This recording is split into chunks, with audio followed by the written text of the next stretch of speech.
और अब खबरों में आगे बढ़ेंगे, बात करेंगे नक्सली एनकाउंटर की बड़ी जानकारी। बीजापुर से सर्च ऑपरेशन के दौरान 4 नक्सलियों के शव बरामद किए गए। एक महिला कैडर समेत 4 नक्सलियों के शव बरामद किए गए।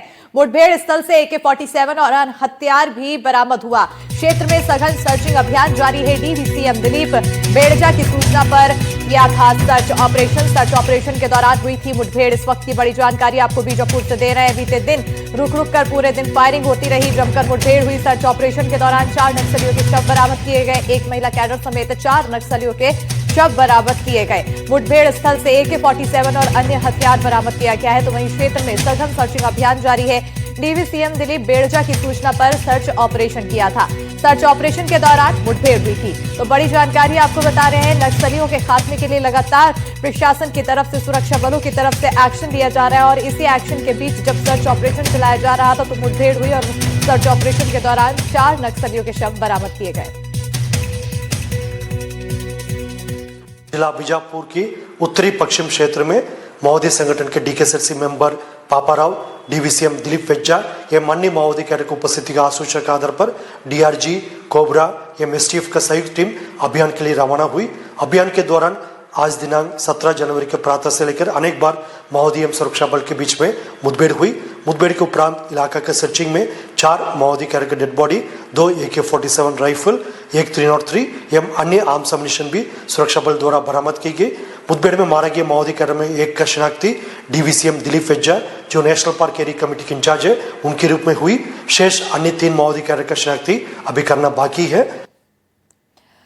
और आइए अब ग्राफिक्स के जरिए समझते हैं कि नक्सलियों के खिलाफ छत्तीसगढ़ प्रशासन की तरफ से किस तरह से ताबड़तोड़ एक्शन लिए गए हैं। तो 2025 में छत्तीसगढ़ में नक्सल ऑपरेशन में 99 मुठभेड़ हुए हैं। इसके अलावा 256 एनकाउंटर किए गए। तो गिरफ्तार नक्सली 884 बताए जा रहे हैं। उधर सरेंडर नक्सली 1562, हथियार बरामद हुए हैं 645, ID बरामद किए गए हैं 875। तो वहीं इसके अलावा 2025 में जो बड़े नक्सल सरेंडर हैं तो उनके बात की जाए तो बताते चले कि 23 मार्च को बीजापुर में 22 नक्सलियों ने सरेंडर किया। उसके बाद 30 मार्च को बीजापुर में 50 नक्सलियों ने सरेंडर किया। तो वहीं 5 अप्रैल को तेलंगाना में 86 नक्सलियों ने सरेंडर किया है। 18 अप्रैल को सुकमा में 22 नक्सली, तो वहीं 12 जुलाई को सुकमा में 23 नक्सलियों ने आत्मसमर्पण किया। 24 सितंबर को दंतेवाड़ा में 71, तो वहीं 14 अक्टूबर को गढ़चिरौली में 61, 15 अक्टूबर को सुकमा में 27 और 2 अक्टूबर को बीजापुर में 103 नक्सलियों ने सरेंडर किया है। 28 नवंबर को बस्तर में 10, 29 नवंबर को गोंदिया में 11, तो वहीं 30 नवंबर को दंतेवाड़ा में 37 नक्सलियों ने सरेंडर किया है। तो ये पूरी जानकारी आपको बता रहे हैं सिर्फ 2025 की है। और अब 2026 आ चुका है। 2026 में बताते चले कि 31 मार्च 2026 एक डेडलाइन है और उसके तहत ताबड़तोड़ एक्शन लिया जा रहा है। इसी पर ज्यादा जानकारी के साथ बीजापुर सहयोगी पंकज हमारे साथ जुड़ चुके हैं। सीधा रुख करेंगे हमारे सहयोगी की ओर, पंकज की ओर। पंकज, नक्सलियों के खिलाफ ताबड़तोड़ एक्शन अगर 2025 की बात की जाए तो कई बड़े नक्सलियों ने सरेंडर किया, कई बड़े नक्सलियों को मार गिराया गया और कई लोगों को नक्सल मुख्य धारा से जोड़ा गया, नक्सली गतिविधियों से मुक्त कराया गया। अब 2026 आ चुका है, 2.5 महीने का समय और बचा हुआ है। देखिए, जो ग्राफिक्स के जरिए हमने आंकड़ा दिखाया, इस आंकड़े से ये बात साबित होती है कि 2025 में नक्सलियों के खिलाफ बहुत बड़ा व्यापक पैमाने में ऑपरेशन चलाया गया और इन ऑपरेशन के तहत 550 से ज्यादा नक्सलियों को न्यूट्रलाइज कर दिया गया और 1000 से ऊपर नक्सली सरेंडर किए और कई नक्सली गिरफ्तार हुए। हथियारबंद नक्सलियों ने भी सरेंडर किया। सरकार ने जो डेडलाइन रखी है कि 31 मार्च 2026 तक पूरे देश से नक्सलवाद खत्म हो जाएगा, इसी डेडलाइन के आधार पर ये सारी मुहिम नक्सलियों के खिलाफ चलाई जा रही है। कल भी एक बड़ा इनकाउंटर हुआ बीजापुर में, जिसमें देर शाम तक खबर निकल के आई कि DVCM दिलीप बेड़जा के साथ 4 माओवादी मारे गए। इसमें एक महिला माओवादी भी है। 2 AK-47 बरामद हुई, 303 राइफल बरामद हुई। बता दूं कि जिस इलाके में मुठभेड़ चलाई जा रही थी, ये बीजापुर का उत्तरी पश्चिमी का इलाका पड़ता है और यहाँ से ठीक महाराष्ट्र की सीमा पास लगती है। यानी कि अब जो नक्सली वो बिल्कुल सिमट गए हैं बस्तर के इलाके में।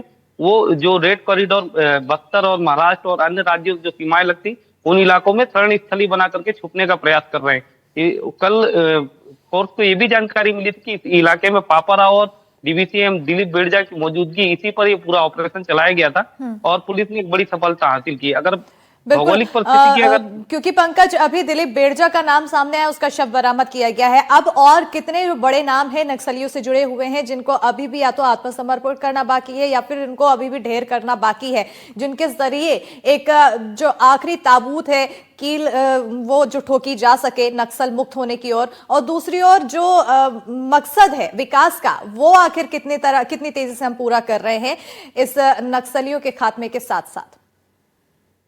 देखिए, कितने नक्सली बचे हैं ये कह पाना तो मुश्किल है, क्योंकि नक्सलवाद कोई एक दो दिन का नक्सलवाद नहीं है बस्तर और पूरे छत्तीसगढ़ में। ये लगभग 30 साल से उपजा हुआ नक्सलवाद है, और ये 10-12 सालों में नक्सलियों ने बड़े पैमाने पर हथियार भी लूटे हैं, और जितने हथियार लूटे उतने हथियार की रिकवरी अभी नहीं हुई है। मगर फिर भी जो बड़े चेहरे हैं जो नक्सलियों को ऑपरेट करते हैं, हर वो बड़ा चेहरा या तो सरेंडर कर रहा है या पुलिस उसे जवान न्यूट्रलाइज कर दे रहे हैं। तो जिस तेजी से जवान जिस समन्वय के साथ एक जिले से दूसरे जिले का समन्वय बनाकर बढ़ रहे हैं, जिस तरीके से फोर्स अपनी रणनीतियां बना करके जंगलों में काम कर रही है, उसे देखने से लगता है कि सरकार ने जो 31 मार्च की डेडलाइन खींची उस डेडलाइन तक हथियारबंद नक्सलियों की लगभग समाप्ति हो जाएगी। और दूसरी ओर अगर हम बात करें तो अभी 2-4 बड़े चेहरे हैं, जैसे कि पापा राव बचा है, कई 1-2-4 नक्सली मलंगर एरिया कमेटी में बचे हैं। तो जो भी नक्सली बचे हैं, जैसे एक नंद कुमार है मलंगर एरिया कमेटी में, लंबे समय से सक्रिय है, फोर्स लगातार दबिश भी दे रही है, मगर वो अब तक पकड़ाया नहीं।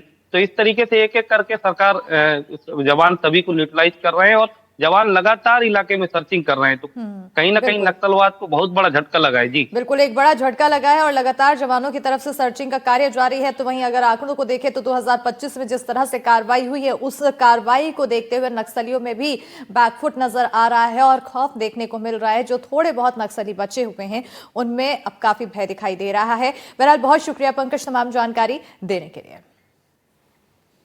और अब खबरों में आगे बढ़ेंगे, बात करेंगे इंदौर की, जहां भारत बनाम न्यूजीलैंड वनडे मुकाबला होलकर स्टेडियम में खेला जाएगा। Match Holkar stadium no flying zone घोषित किया गया है, तो पुलिस ने किए सुरक्षा के कड़े इंतजाम। पुलिस के 1500 से ज्यादा जवानों की तैनाती की गई है। सुरक्षा व्यवस्था को 4 सेक्टर्स में बांटा गया है। इस वक्त की बड़ी जानकारी इंदौर से दे रहे हैं, जहां भारत बनाम न्यूजीलैंड वनडे मुकाबला, और ऐसे में जो क्रिकेट प्रेमी है उनमें काफी ज्यादा उत्साह देखने को मिल रहा है। तो उधर प्रशासन भी अपनी तरफ से तमाम व्यवस्थाओं तैयारियों में लगा हुआ है। होलकर स्टेडियम में आज मैच खेला जाएगा, तो वहीं इसको देखते हुए Holkar stadium no flying zone घोषित कर दिया गया। पुलिस ने सुरक्षा के कड़े इंतजाम किए हैं। 1500 से ज्यादा जवानों की तैनाती की गई है। सुरक्षा व्यवस्था को 4 सेक्टर्स में बांटा गया है। इस वक्त की बड़ी जानकारी आपको दे रहे हैं, और बीते दिन से ही जितने भी खिलाड़ी हैं वो पहुंचना शुरू हो गए हैं प्रदेश में, और ऐसे में अभी फिलहाल प्रैक्टिस का दौर देखने को मिल रहा है। लेकिन आज जो मैच 1:30 बजे से शुरू होगा, उसको लेकर जो क्रिकेट प्रेमी हैं वो भी काफी उत्साहित दिखाई दे रहे हैं। हमारी सहयोगी ज्यादा जानकारी के साथ तनुश्री देसाई जुड़ चुकी हैं, सीधा रुख करेंगे हमारी सहयोगी की ओर। तनुश्री, काफी ज्यादा उत्साहित फैंस दिखाई दे रहे हैं, बीते दिन से ही हम देख रहे थे, काफी उत्साह भरा हुआ था। कई लोगों का कहना था कि कुछ जो ट्रिक अपनाए जाते हैं, जो स्ट्रैटेजी है उसमें टीम को परिवर्तन करने की जरूरत है। तो कुछ लोग कह रहे हैं कि जैसे चल रहा है बहुत अच्छा चल रहा है। कैसे माहौल देखने को मिल रहा है फिलहाल?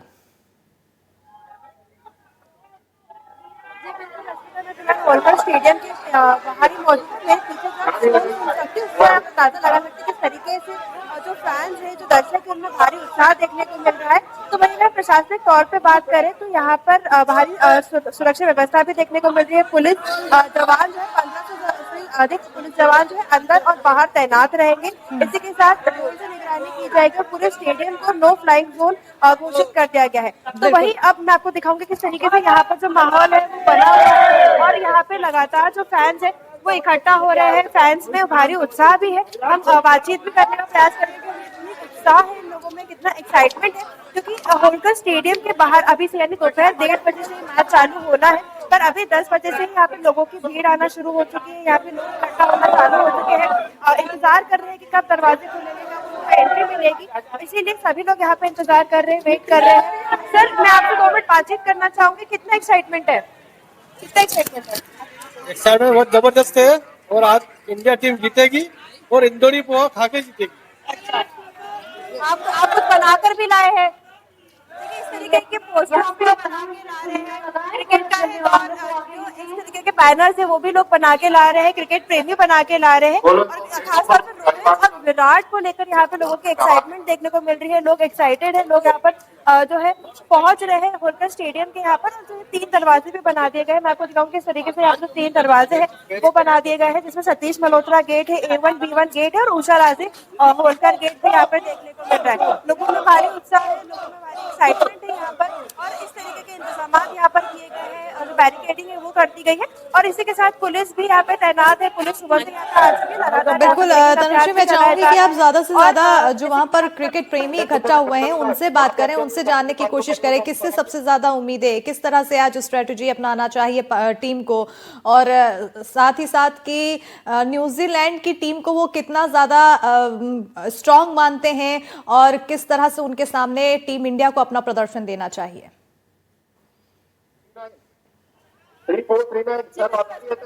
फैंस मौजूद हैं, बातचीत करने का प्रयास करूंगी, जानूंगी क्या होंगे।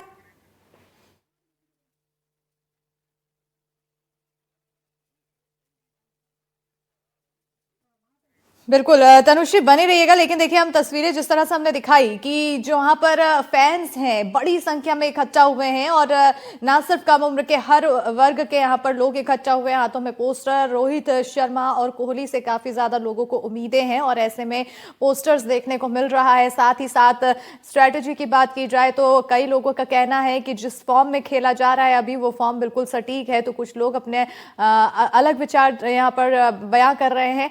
साथ ही अगर प्रशासन की तैयारियों की बात की जाए तो प्रशासन की भी तरफ से पूरी तरह से तैयारियां की गई हैं। स्टेडियम को नो फ्लाइंग जोन घोषित किया गया है। हमारी सहयोगी लगातार तस्वीरें दिखा रही हैं। तनुश्री, क्या कुछ कहना है लोगों का? जी बिल्कुल, अस्मिता मेरे साथ जो फैंस मौजूद है उनसे बातचीत करेंगे। भैया